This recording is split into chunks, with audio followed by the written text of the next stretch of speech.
안녕하세요. 법무법인 세종에서 근무하고 있는 최강입니다. 5월 달까지가 제가 키사에서 침해 사고 조사하는 부서에서 근무를 했었고요. 그 전에는 뭐 개인정보보호 이런 쪽도 했었고, 전 정부에서는 사이버안보 비서관실에서 행정관으로 근무하면서 국가사이버안보 전략, 기본기획 수립 뭐 이런 일들을 했습니다. 오전 세션 제가 이제 듣다가 보니까 되게 재밌더라고요. 마지막에 우리 센지랩에서 AI가 인간이 가장 귀찮아하는 걸 대신해 줄 거다. 굉장히 좀 좋은 인사이트였던 것 같습니다. 그러면 이제 인간이 이렇게 귀찮아하는 걸 대신하면 여기 좀 놀아야 되는데 이게 사람이 놀지를 않네요. 인간이 귀찮아하는 것을 AI가 대신해 주는데 인간이 더 귀찮은 것을 만들기 시작을 합니다. AI 규제를 만들기 시작을 하는데요. 밖에 나가서 이제 제품 부스들 보시면 다 AI 기반으로 제품들 지금 만들고 있잖아요. 이거 AI 막 올려도 될까요? 뭐 그런 생각 안 해보셨죠? 우리 뭐 지금 회사에서도 AI들 많이 도입들 하시잖아요. 그냥 막 도입해서 써도 될까요? 이게 좀 여러 가지 생각하게 만드는 규제들이 만들어지는 것 같습니다. 그래서 우리나라 해외 주요 AI 규제들과 우리나라 입법 동향들 좀 살펴보는 이런 시간들 좀 갖도록 하겠습니다. 이 왼쪽 그림은 뭐냐면은 AI한테 물어봤습니다. 인간의 창의력이 뭘까? 이렇게 그려줬어요. 그러니까 아직 AI가 이런 철학적인 거 뭐 이런 부분에 대해서는 이렇게 생각을 인간처럼 한다거나 이러긴 좀 어려운 것 같고요. 최근에 뭐 IQ가 한 120까지 나온 게 있었죠. 뭐 개만도 못하다 이런 소리를 듣다가 지금 한 120까지 AI가 올라온 것 같습니다. 근데 아직까지 이런 부분은 좀 어려운 것 같고요. AI를 규제하는 가장 큰 원인은 뭐 이런 거에 대한 이제 우려 아닐까요? AI는 인간을 공격할 것인가? 아니면 이 AI가 인간의 일자리를 다 뺏을 것인가? 뭐 이런 우려 때문에 이제 규제들이 만들어지고 있는 것 같습니다. 옆에 이제 동상은 뭐 유명하신 분이죠. 증기기관이 만들어져서 이제 터널 작업을 하는 데를 이제 철도 노동자들을 대신하려고 도입을 하려고 하니까 시합을 했죠. 인간하고 시합을 했다가 어, 터널을 뚫는 시합을 하고 하루 반 만에 이제 이분이 이제 먼저 뚫었습니다. 뚫어서 증기 기관을 도입하는 것을 이제 불필요하다 이런 주장을 했는데 안타깝게도 이제 이겼지만 바로 돌아가셨죠. 이런 부분이 있었고요. 밑에는 이제 대표적인 뭐 이제 우리가 엉뚱한 규제, 불필요한 규제 얘기할 때 많이 하는 레그 플래그법에 대한 이제 사진인 것 같습니다. 레그 플래그법은 뭔가요? 증기 자동차가 처음 도입됐을 때 만들어진 규제입니다. 이게 규제 내용을 보면 되게 황당한데요. 도심에 들어가면 속도 제한이 있습니다. 한 3.5km 정도. 그럼 우리가 사람이 걸어가는 게 한 4km니까 사람보다 빨리 걸어가면 안 되겠죠. 그다음에 이제 옆에 말들이 놀랄 수 있으니까 이 차 앞에는 항상 이렇게 빨간 깃발을 든 사람이 앞에서 이렇게 선행을 해야 됩니다. 그리고 두 명이 타고 있잖아요. 이것도 규제입니다. 이 증기기관을 이용할 때는 사고 이제 고장이 날 수 있으니까 미케닉이 한 명 반드시 옆에 타야 됩니다.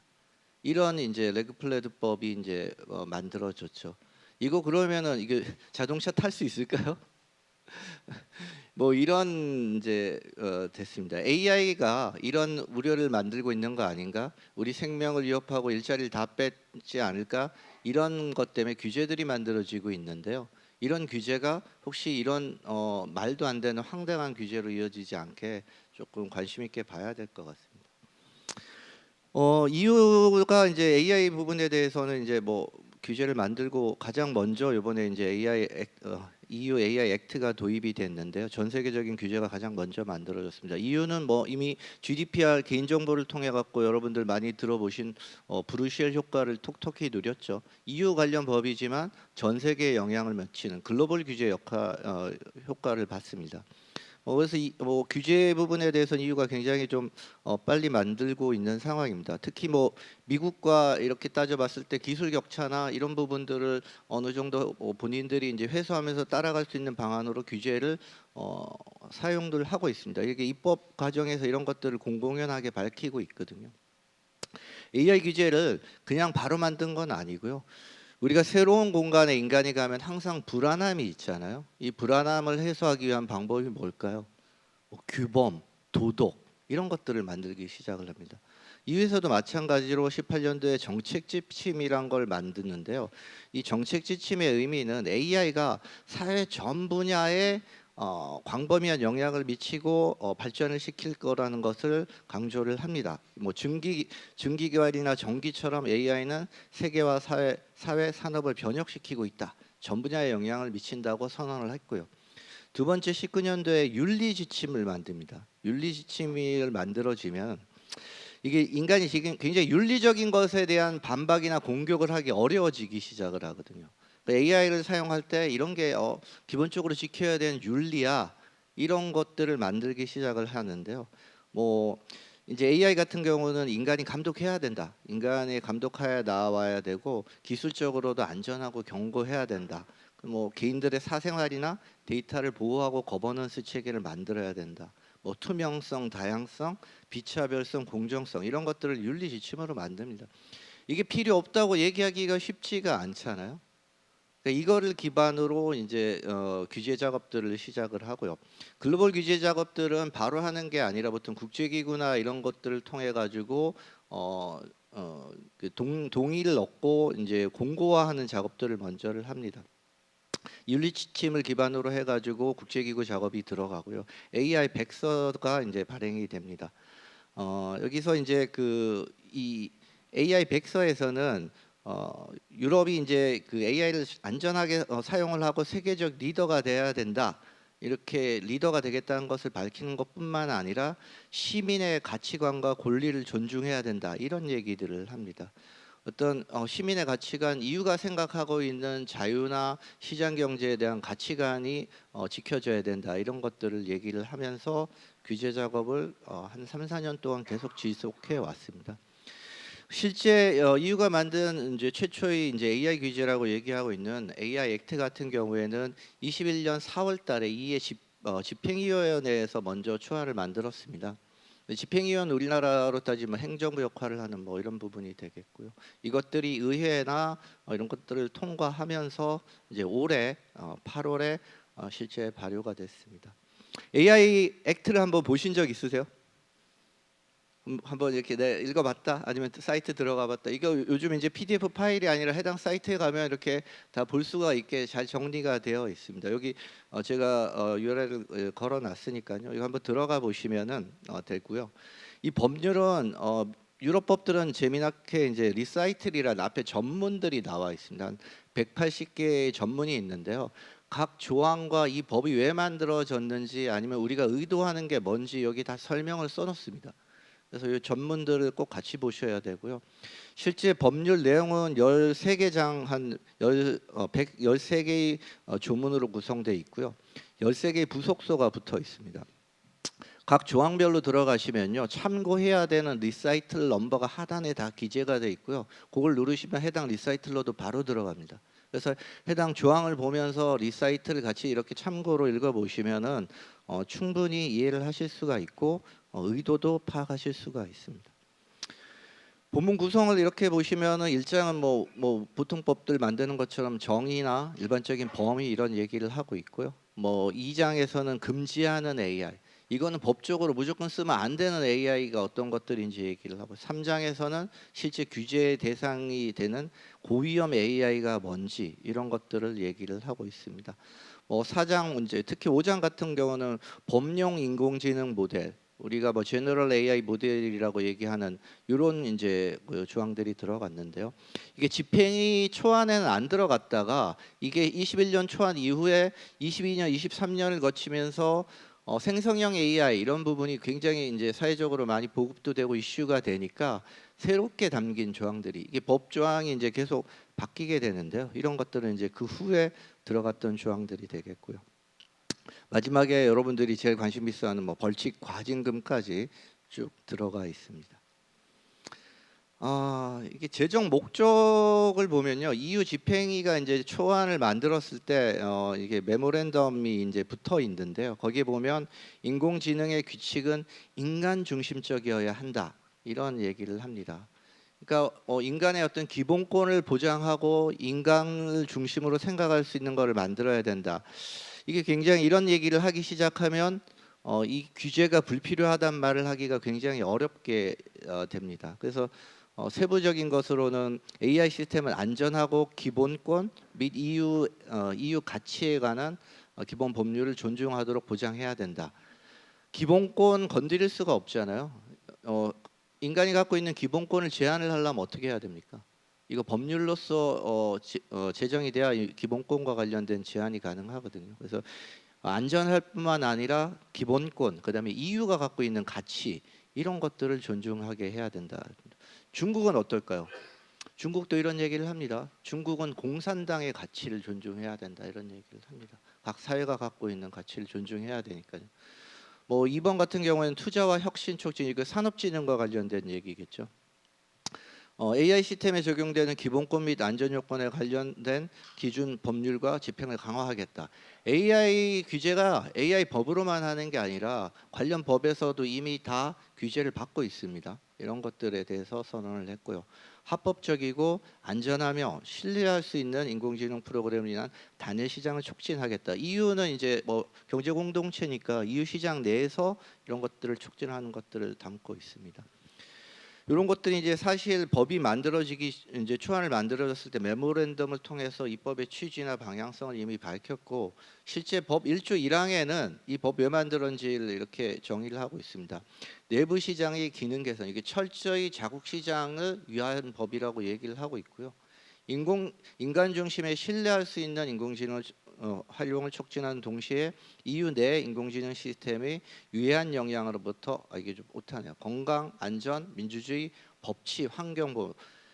EU 기본권 헌장이 있는데요. 여기 기본권 헌장에 명시된 기본권을 높은 수준으로 보호하고 혁신을 지원하는 데 있다. 그러니까 기본권은 인간의 기본권을 보호할 수 있겠다는 보호해야 된다는 명제를 깔고 있습니다. 결국 이 규제 내용들은 이 기본권에 어떤 영향을 미치느냐가 AI가 어떤 영향을 미치느냐를 가지고 규제를 하게 됩니다. 이 조항은 순차적으로 적용되고요. 최종은 이제 24개월 후에 이제 그러니까 26년 이제 8월에 이제 다 적용이 되겠습니다. 가장 먼저 적용되는 거는 이제 금지되는 이제 AI에 대해서는 6개월, 뭐 그밖에 규정은 한 12개월 이런 식으로 순차적으로 적용이 되는데요. EU AI 액트를 우리가 좀 이렇게 계속 봐야 되는 이유는 적용 범위를 좀 해야 되는데 이렇게 꼼꼼한 법이 있었을까? 뭐 이런 생각이 듭니다. AI 개발자, 배포자, 수입자, 유통자, 이용자까지 모든 대상을 규제하는 법이 만들어졌고요. GDPR과 마찬가지로 역의 효과가 발생을 합니다. EU에 있는 사업자뿐만 아니라 EU 시민을 대상으로 이런 서비스를 만든다거나 심지어 AI가 만든 결과물이 EU에 들어올 때 이런 데까지 이제 규제 대상으로 보고 있습니다. 그다음에 OECD가 만든 이제 AI 정의를 이제 반영을 해가지고요. 이제 다른 국가와의 논란이나 다른 국가가 반발하는 것을 아예 없애 버렸습니다. 국제기구 AI 정의를 이제 차용을 했습니다. AI 정의가 아직도 좀 뭐 학자마다도 다르고 국가마다도 좀 달랐는데요. 이런 부분들도 이런 방식을 통해 가지고 좀 제거를 한 것 같습니다. 이 규제 범위 중에 진짜 우리가 좀 봐야 되는 게 이게 2조 1항에 나와 있는데 이런 것들이 있습니다. EU 내에서 인공지능 시스템을 시장에 출시하거나 서비스를 개시하는 제공자 이거는 뭐 당연히 규제 대상이라고 우리가 좀 생각을 할 수도 있겠죠. 범용 인공지능 모델을 출시하는 제공자. 근데 이런 경우에 이제 EU 내든 제3국에 설립하든 소재지와 상관없이 EU 시장 내에 이런 것들을 하는 제공자들은 이제 규제 대상이 되겠고요. EU 내에 설립하거나 소재한 인공지능 시스템의 배포자 그러니까 이제 AI 모델이나 뭐 알고리즘 개발자 말고 그거를 적용한 서비스들을 뭔가 만들어서 이제 배포하는 사람들 이런 사람들도 다 저 규제 대상이 되고요. 세 번째가 보면 3국에 설립되거나 소재한 제공자 배포자의 인공 시스템에서 생성된 결과물이 EU 내에서 사용되는 경우 아주 이거 황당하죠. 이거 한국에서 만든 기업이 뭔가 인공지능 시스템을 이용한 이제 결과가 그게 EU에 갖다 팔았다. 이것도 대상자가 된다고 얘기를 하고 있습니다. 뿐만 아니라 이게 촘촘한 규제라고도 얘기를 하는 게 인공지능 시스템을 수입하거나 유통하는 사업자도 다 규제 대상이 되고 있습니다.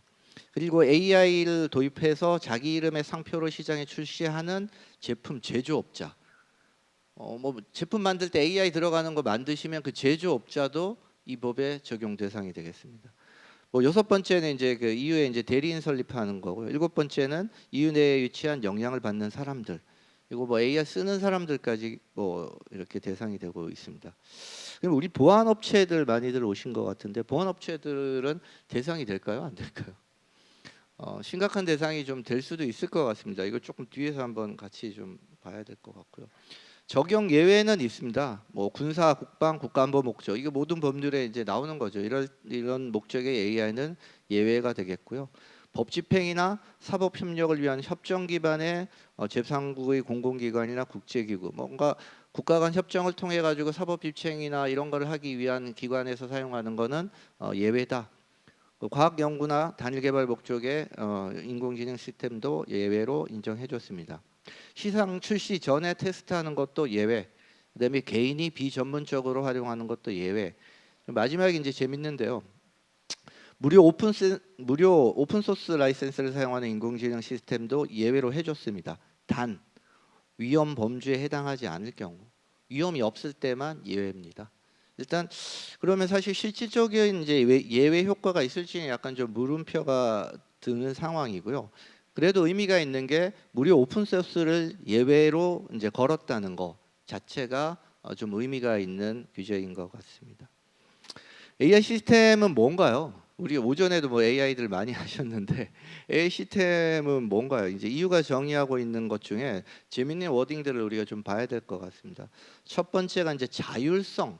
AI가 자율성을 가지고 있다는 것을 인정을 하고 있습니다. 다양한 수준의 자율성을 가지고 작동한다. 우리가 학습을 하고 거기에 맞춰서 또 리스판스 할 수 있는 것들, 새로운 것들을 만들어내고 이런 것들을 이제 자율적으로 할 수 있다는 거고요. 그다음 이제 배포 후 적응성, 이게 처음 만들었던 거에 멈추는 게 아니라 이제 이렇게 스스로 학습을 하면서 계속 바뀌죠. 이런 적응성 같은 것도 가지고 있다고 보고 있습니다. 또 물리적 또는 가상 환경에 영향을 줄 수 있는 결정, 뭐 출력과 같은 것들을 한다. 이게 AI를 활용하는 영향이 일단 디지털 공간뿐만 아니라 물리적 공간, 뭐 다 이제 영향을 줄 수 있다고 보고 있고, 추론을 한다고 합니다. 추론, 인퍼런스를 이제 얘기를 했는데요. 추론할 수 있는 것들을 가지고 있는 특성이 있다. 정의 조항에서 우리가 볼 수 있는 약간 몇 가지 특징들이 좀 있는 것 같습니다. 그래서 이런 정의 조항은 앞에서 말씀드렸던 국제기구 정의 조항을 인용했기 때문에 광범위한 수용을 촉진하고 있습니다. 이제 국제기구 업무와 또 긴밀하게 연계된다, 이런 것들도 전문을 통해 가지고 정의를 어떻게 만들었는지 이런 의도들을 같이 밝혀주고 있는 상황이 되겠습니다. 이게 그 법을 다 보기에는 우리가 좀 시간이 짧고요. 핵심적으로 얘기하는 리스크 이제 따라 가지고 규제가 차별화가 되는데요. 크게 이제 한 네 가지 형태로 나눠지고 있습니다. 리스크가 이제 unacceptable 리스크는 인간이 수용할 수 없는 위험이죠. 이런 경우에는 사용이 금지가 됩니다. 이게 어떤 거냐면 잠재의식을, 인간의 잠재의식을 조작하는 거. 그러니까 사람의 의식을 초월하는 잠재적 기술을 사용하거나 의도적으로 조작하거나 기만하는 기술을 사용하는 AI, 사람을 뭔가 속이는 이런 AI들은 금지가 되겠고요. 아동이나 장애인 착취인데요. 이게 나이나 뭐 사회적인 상황, 경제적 상황, 뭐 이런 것들을 가지고 그런 것들로 발생하는 취약성들을 악용하는 AI 시스템, 이제 이런 것들도 금지가 되게 되어 있습니다. 그다음에 개인의 어떤 그 추측, 뭐 그다음에 평가, 이런 거, 평가를 통한 분류, 이런 것들도 AI가 금지를 사용하는 AI는 금지됩니다. 이런 것들이 대부분 인간의 자유로운 생각이나 사상을 영향을 미칠 수 있는 겁니다. 이게 기본권에 다 영향이 이제 미치는 것들인데요. 이런 영향을 미치는 시스템들을 다 금지를 하고 있습니다. 또 우리 예전에 영화 중에 마이너리 리포트 이런 거 혹시 기억나시나요? 이제 범죄를 예측하고 그 사람이 살인을 저지를 거라고 해서 체포하고 이러는 건데요. 범죄를 저지를 위험을 평가하고 예측하는 AI는 안 된다. 이제 이것도 가능하다고 지금 보고 있는 거죠. 그다음에 이제 CCTV 영상이나 이런 데서 얼굴 이미지를 무차별적으로 스크래핑해서 이 얼굴 인식 DB를 생성하거나 구축하는 뭐 이런 것도 안 됩니다. 그다음에 유사하게 이제 뭐 법 집행 목적으로 공개적 공간에서 실시간으로 생체 인식을 식별하는 시스템 이런 것도 금지가 되어 있습니다. 이게 예외적으로 허용되는 경우가 있습니다. 이게 타겟팅이 돼가지고 그 인식하는 경우, 예를 들면 실종자 수색 뭐 이런 걸 위해 가지고 하는 것들은 예외로 인정을 하고 있습니다. 범인, 뭐 살인자 이런 걸 특정해 가지고 하는 것들은 인정을 하고 있고요. 우리가 개인정보법에서 민감정보로 얘기하는 인종, 정치적 견해, 노동조합, 가입 뭐 이런 것들과 관련된 추론하는 거, 유추하는 거 이런 것도 AI를 이용하시면 안 됩니다. 사실 이 사람이 글 쓴 거나 그동안 기사 냈던 거 이거 뭐 오전에 보셨던 것처럼 분석을 해가지고 추론할 수가 있겠죠. 이 사람의 성향, 성격 이런 것들을 추론을 할 수도 있을 것 같습니다. 그런데 이런 것들은 안 된다. 법으로 금지한 게 되겠습니다. 사실 금지한 거는 대부분 기업들도 잘 안 써요. 뭐 사용하지 않아서 문제가 아닌데 이제 여기서 나오는 이제 고위험이라고 얘기하는 이런 것들이 이제 실질적인 규제 대상이고 우리가 좀 살펴봐야 될 것 같습니다.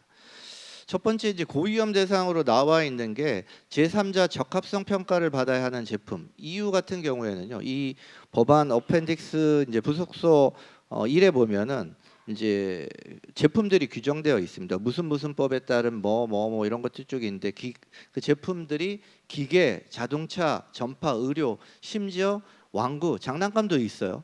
이게 이제 여기 이제 리스트가 나와 있는데 거기에 들어가서 제3자로부터 적합성 평가를 받거나 또 안전 요소로 AI가 사용될 때 이럴 때는 고위험으로 분류를 합니다. 그다음에 그 원격 생체 이제 그다음에 고위험으로 분류되는 게 앞에서 우리가 얘기했던 건강 안전 기본권에 영향을 미치는 중요한 영역에서 사용되는 건데 이런 것들이 이제 직업 교육, 뭐 채용 인사, 필수 서비스의 접근, 뭐 법 집행 이런 것들이 사실 이제 기본권과 영향을 미치는 중요 영역이라고 EU가 얘기를 하고 있고요.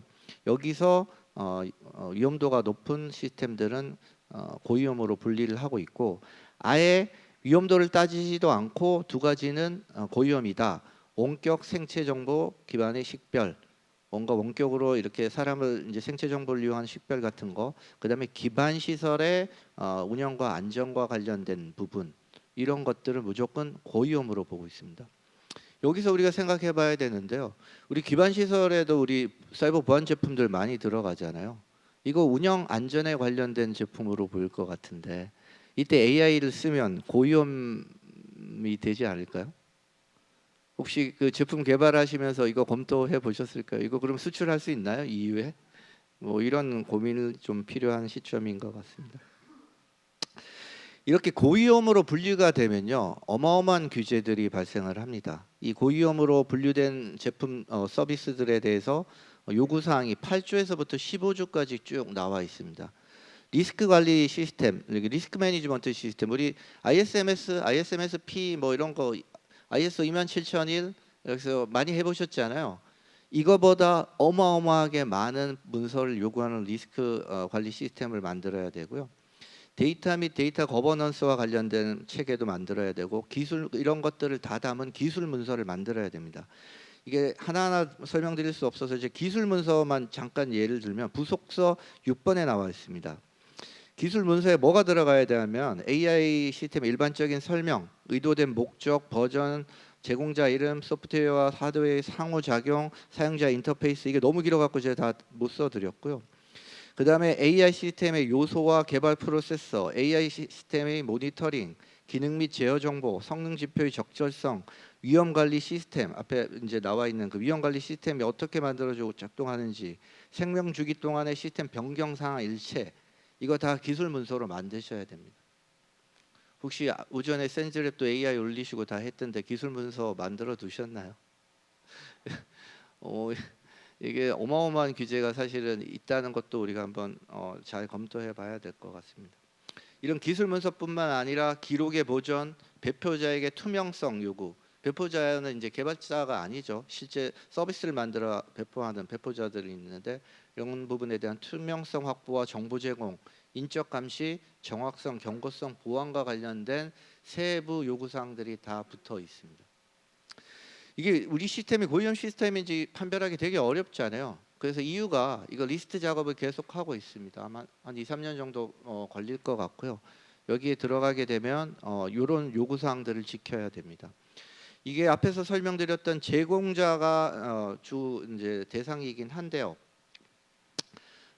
제공 이제 뭐 이제 이유 이제 법 만드는 사람들이 이제 이유 뭐 신법 입법 체계다 뭐 이런 얘기가 있는데요. 이런 것들을 하게 되면 이렇게 개발서부터 전 과정을 규제할 수 있는 이제 프레임이 만들어집니다. 거기에 입각을 해가지고 제공자, 배포자, 수입자, 유통자 이제 이런 규제들을 만들었습니다.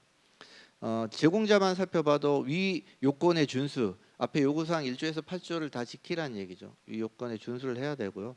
품질관리 시스템, 기술문제 작성, 로그, 적합성 평가, 등록, 시정조치, 신고, 당국의 협조, 대표자 선출, 뭐 이런 거, 중대사고 오작동 신고 이런 것들이 다 해야 되는 상황입니다.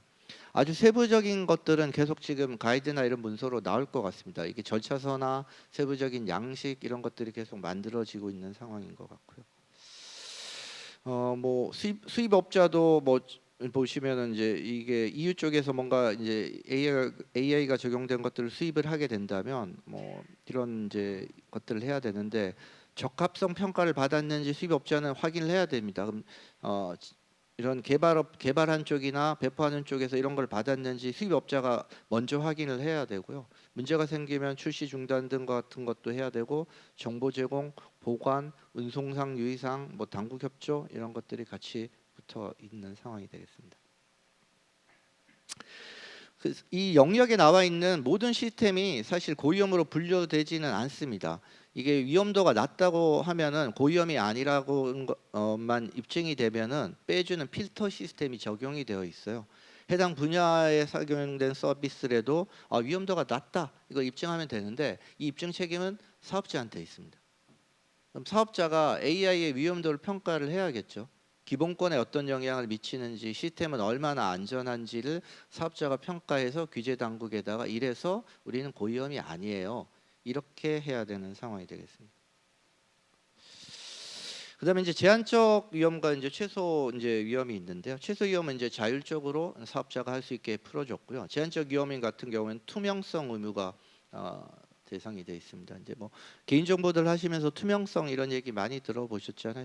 투명성 하면 뭔가 공개하고 밝히고 설명하고 뭐 이런 것들이 기본적으로 따라 붙게 되겠습니다. 이게 투명성 의무와 관련돼서는 이제 뭐 1항서부터 4항까지 이제 요구 사항들이 있는데 제공자는 이제 이용자겠죠. 자연인과 상호 접촉하여 이제 사용하는 AI 시스템이 해당 자연인과 상호 작용하고 있다는 사실을 이용자한테 알려줘야 된다. 그다음에 이런 합성 오디오나 이미지, 비디오 같은 것들을 생성하는 범용 AI 시스템을 포함한 AI 시스템 제공자는 AI 시스템 출력이 기계가 읽을 수 있는 형식으로 표시되고 인위적으로 생성 조작된 것을 감지할 수 있도록 해야 된다. 기계가 읽을 수 있다는 건 뭡니까? 쉽게 생각하면 브라우저에서 이거는 AI가 생성한 거야. 이거를 바로 인식을 해서 표출할 때 이건 이렇게 AI가 생성한 거야. 자동으로 생성할 수 있게 만들어 주라는 거죠. 뭐 이렇게 지금 요구를 하고 있습니다. 이런 이제 감정 인식 시스템이나 생체 분류 시스템 배포자는 해당 시스템이 노출된 자연에게 시스템 작동도 알려야 되고요. 너 내가 지금 생체 인식하고 있어 이렇게 알려줘야 됩니다. AI가 들어가 있다면. 뭐 딥페이크 같은 경우도 인위적으로 생성된 것들이 조작되지 않게 조작되었음을 공개해야 되는데 1항에서 4항 지금 앞에서 설명드렸던 네 가지가 늦어도 첫 번째 상호작용 또는 노출 시 이용자가 처음 이 시스템을 사용할 때 알려주라는 거죠. 우리 개인정보 취급 방침 제일 처음 뭐 동의 받고 개인정보 수집할 때 최초 동의 받고 알려드리는 것처럼 AI를 뭔가 사용자가 처음 사용하는 시점에 1번서부터 4번까지 이제 알려드려야 됩니다. 이게 뭐 AI 이용 취급 방침을 만들든 뭐 어떠한 형태에서든 이런 부분에 대해서 알려주는 작업들이 진행이 돼야 될 것 같습니다. 그래서 이제 AI가 적용되는 시스템에 이제 이런 규제들을 지키지 않으면 제일 관심이 있을 텐데요.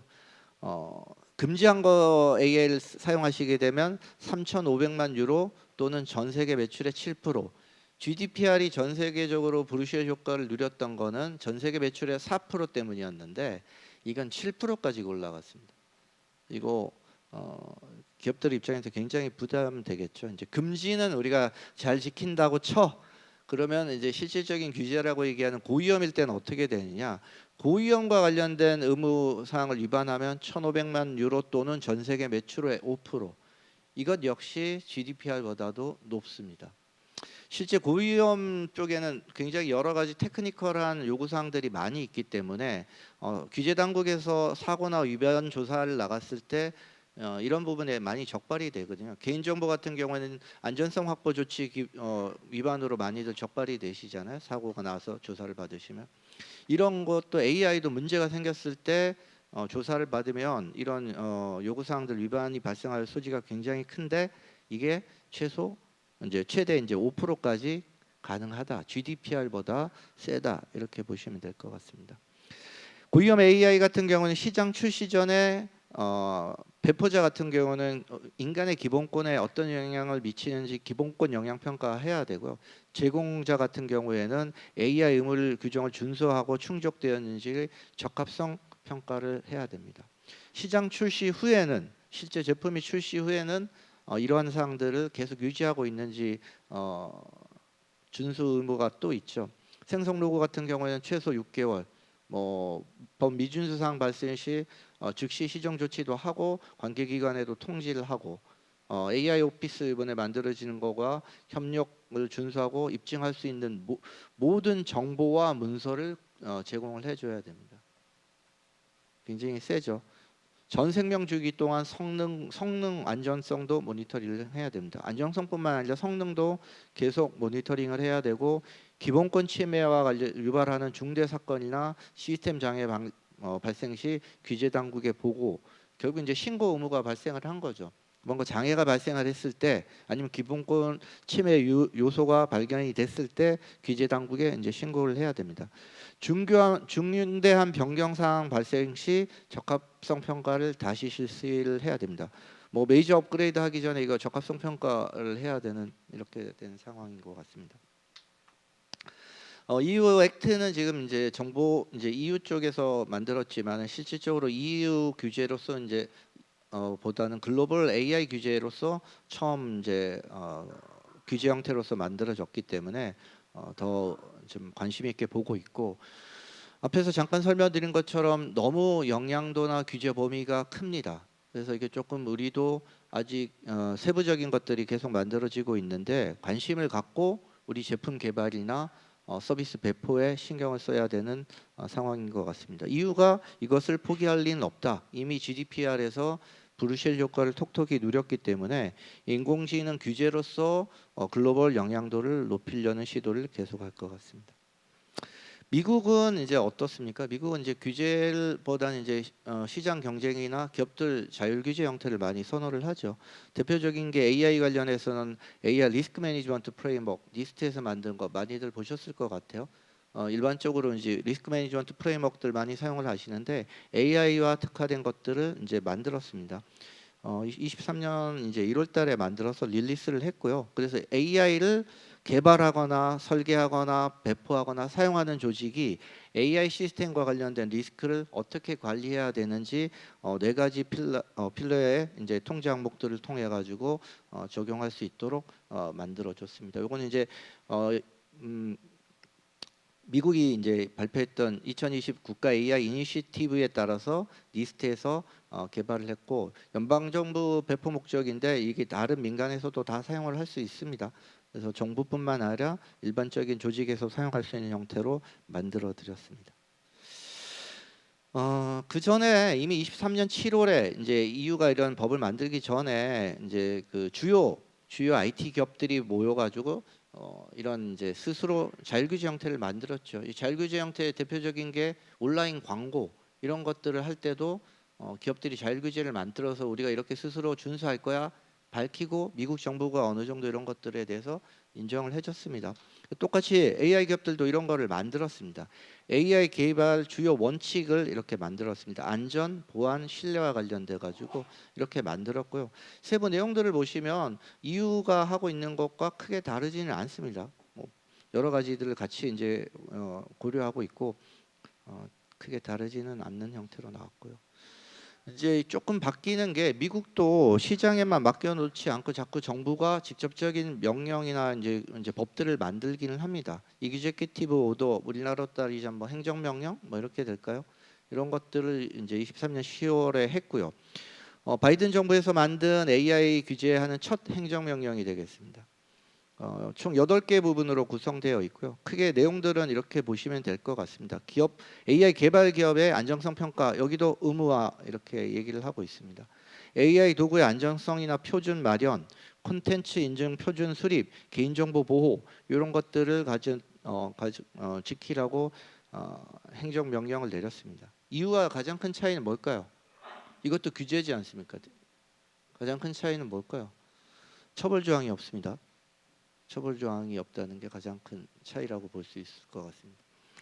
이유 같은 이제 강력한 처벌 조항이 있는 게 아니기 때문에 기업들이 어떻게 보면 이런 것들을 정부와 일을 하거나 뭐 이런 부분에 이제 할 때 뭐 체크를 당할 수는 있겠지만 물론 사고가 나면 이걸 지켰는지 따져서 처벌 정도를 정할 수는 있습니다. 이제 그러지 않은데 이걸 가지고 처벌하는 조항은 사실 없습니다.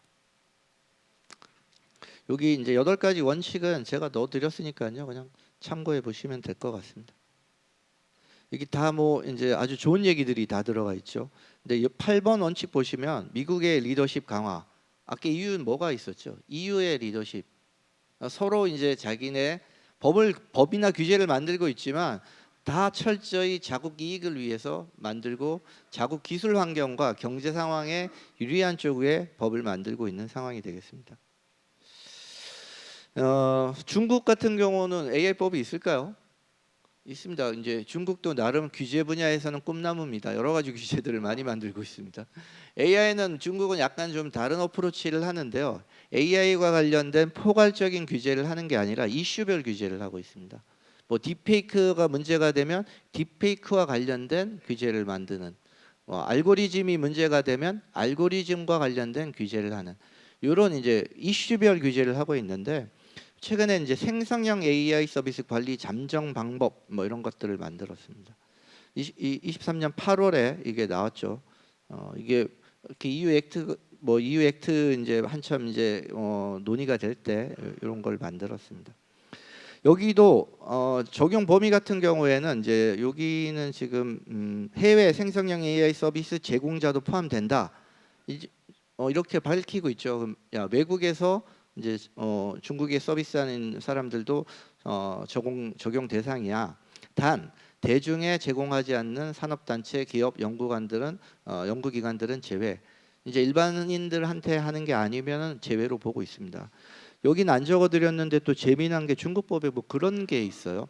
중국 AI 이런 기업인데 중국민을 대상으로 하는 게 아니라 다른 나라 국민들한테 서비스해. 이러면은 규제 대상이 아니라고 하고 있습니다. 철저히 이제 자국 기업들을 보호하려는 목적이 훨씬 커 보이죠.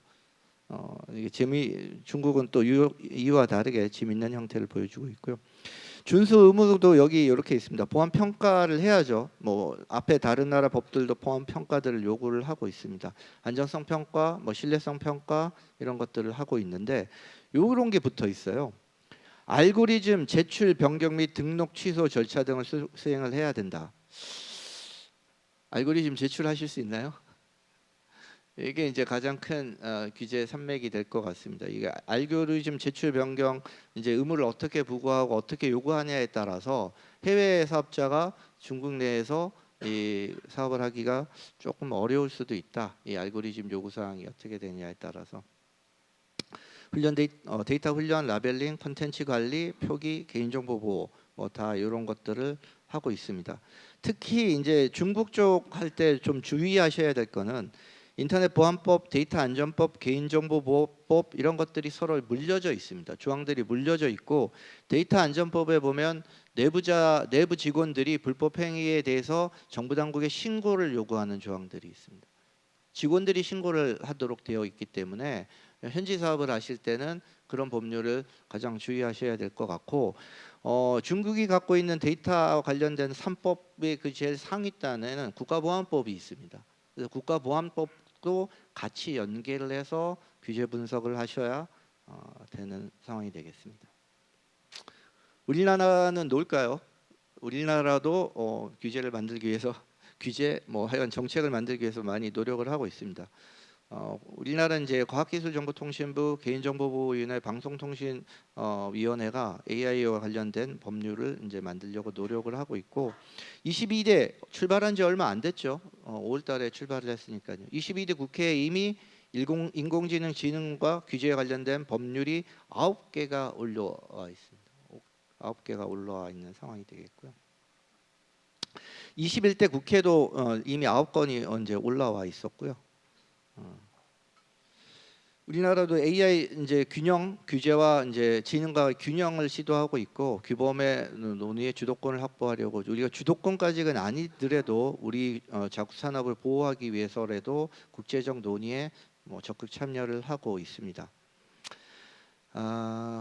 인공지능 이제 19대 국회 때 이렇게 쭉 나왔던 21대 국회 때 나왔던 내용인데요. 이제 그때까지만 해도 AI 규제에 대한 이제 많은 얘기가 없어서 EU AI 액트보다는 좀 낮다고 판단을 하고 있었습니다.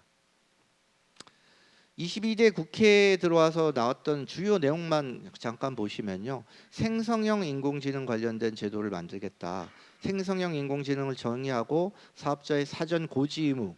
앞에서 우리 EU도 첫 사용자와 첫 상호작용을 할 때 알려야 된다는 것 같은 사전 고지 의무를 정하고 이런 것들을 이제 얘기를 하고 있고요.